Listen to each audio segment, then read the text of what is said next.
तुम्ही पहिले मंत्री किंवा भाजपचे मोठे नेते होते जे उद्धव ठाकरेंची समजूत काढण्यासाठी तुम्ही पुढाकार घेतला होता. त्यावेळी ते काय तुमच्यासोबत आले नाहीत. तिथून जी शिवसेनेची पडझड झाली ती कालपर्यंत झालेली आहे. एकूण ऑपरेशन टायगर कालचे 6 जण जे गेले, एकूण 14 पासून 26 पर्यंतचा हा कालावधी बघता उद्धव ठाकरेंना काय सांगतो?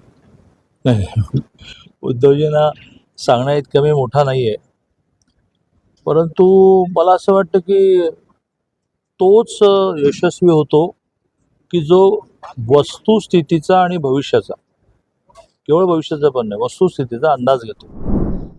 आणि मला असं वाटतं की त्या वेळेला आयुष्यामध्ये प्रत्येक ठिकाणी तडजोडी असते. छत्रपती शिवाजी महाराजांचं उदाहरण आपण घेतो, त्यांच्या पावलावर पाऊल आपण ठेवून चालतो. त्यांनी त्यांच्या संपूर्ण आयुष्यामध्ये कुठे थांबायचं, कुठे पुढे जायचं, कुठे मागे जायचं ठरवलं आणि त्यामुळे जगातले यशस्वी राजे अशी त्यांची ख्याती झाली. आणि त्यामुळे मला असं वाटतं की पार पुराणात जायला नको. छत्रपती शिवाजी महाराज तर होऊनच गेले. पुराणात जायचं तर पार रामायणापर्यंत जाता येईल की त्या प्रभू रामचंद्राने आईवडिलांची आज्ञा म्हणून का होईना 14 वर्षाचा वनवास भोगला. असं नाही म्हणलं हा बिलकुल जाणार नाही, वनवास भोगला. त्यामुळे माणसाच्या आयुष्यामध्ये कुठे थांबावं, कुठे पुढे जावं, कुठे मागे जावं हे टप्पे कळणं फार महत्त्वाचं असतं. आणि त्यामुळे मी बिलकुल उद्धवजींना काही मार्गदर्शन करत नाही आहे. या निमित्ताने मी इन जनरल स्वतःचं स्वागत करतो आहे की आपल्याला वेध घेता आला पाहिजे, काय चाललंय, कसं चाललंय. त्यामुळे ठीक आहे. आता भाजप परीक्षण करायचं असेल तर सगळे सोयरे सोबत लागतात. पण आता कोणच उरलेलं नाही, त्यामुळे कसं आत्मपरीक्षण ते करणार किंवा काय? आत्मपरीक्षण करायला कोणी लागत नाही. आत्मपरीक्षण करायला इच्छाशक्ती लागते, मनाची तयारी लागते की आपल्याला आता आत्मपरीक्षण करायचं. आणि ती उद्धवजींची असेल त्याला मग कोणीच लागत. आत्मपरीक्षणाचा ह्या शब्दाचा अर्थच आहे की आपलं आपण परीक्षण करणं. आत्मपरीक्षणाला बाजूचा माणूस लागतो. आपण डोळे मिटून बसायचं आणि विचार करायचा काय झालं, कसं झालं, काय करता आलं असतं, काय बदल करता आला असतं. त्यामुळे तिकडे सध्या वातावरण असं आहे की पराचा कावळा होईल. त्यामुळे मी करतोय आत्मचिंतन आणि ते म्हणतील की मला शिकवायला निघाला. आणि त्यांना तो तुम्हाला उगाच शिकवतोय सांगायला एक त्यांचा शेजारी नेहमी असतोच.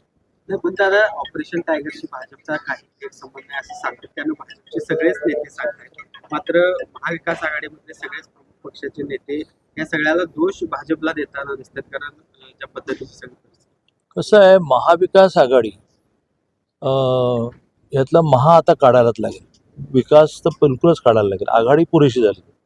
महा म्हणजे काय, महा काय राहिलं, महा विकास म्हणजे काय, तर विकासावर बोलणं सारखे टीका टीका टीका. आघाडी बोला पुरेसं आहे. त्यामुळे महाविकास आघाडीला सध्या काही कार्यक्रमच नाही. मग रोहित पवारांना रोज एक विषय लागतो.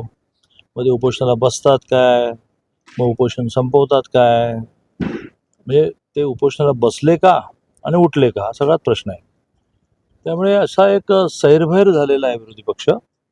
मी तर संसदीय कामकाज मंत्री असल्यामुळे मला इतकं सोपं जातं सभागृह चालवायला, काही समोर नाहीच आहे शिल्लक.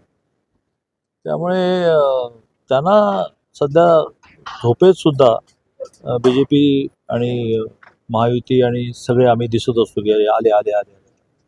तेवढं तुम्ही कधी बातम्या सोडता, आता कधी बातम्या सोडताय की आणखीन एका पक्षामध्ये, मग काही बातम्या सोडताय आणखीन एका राज्यामध्ये. ते घाबरतात ना सगळे. पण या भाजपला याची किंमत मोजावी लागेल असं की हे बघा, मी कावळा म्हणत नाही संजय राऊतांना, पण ती म्हण आहे आपल्याकडे, कावळ्याच्या शापाने काही गाय मरत नाही, ती तिच्या तिच्या कर्माने मरते. तेव्हा आम्हाला फटका बसायचा तर आमच्या कर्माने बसेल. त्याच्यामुळे तुम्ही कशाला भविष्य करवाय. पण म्हणून मी त्यांना कावळा बिलकुल म्हटलेलं नाही, आम्हाला गाय म्हटलेली नाही. पण मी ग्रामीण म्हणीवर चालतो. कावळ्याच्या शापाने काय होणार. दुसरी एक म्हण आहे, गरजेल तो पडेल काय. कसे आमचे सगळे नेते सायलेंटली काम करतात. तुम्ही आपलं सारखं सारखं फुटणार नाही फुटणार नाही फुटणार नाही, आणि मग फुटले की मग संताप करायचा, तुडवा तुडवा तुडवा. आधी तुम्ही म्हणत होतात ना फुटणार नाही फुटणार नाही फुटणार. त्यापेक्षा जे ऑपरेशन कराल टिकवण्याचं पण आणि काढण्याचं पण खूप सायलेंटली करा.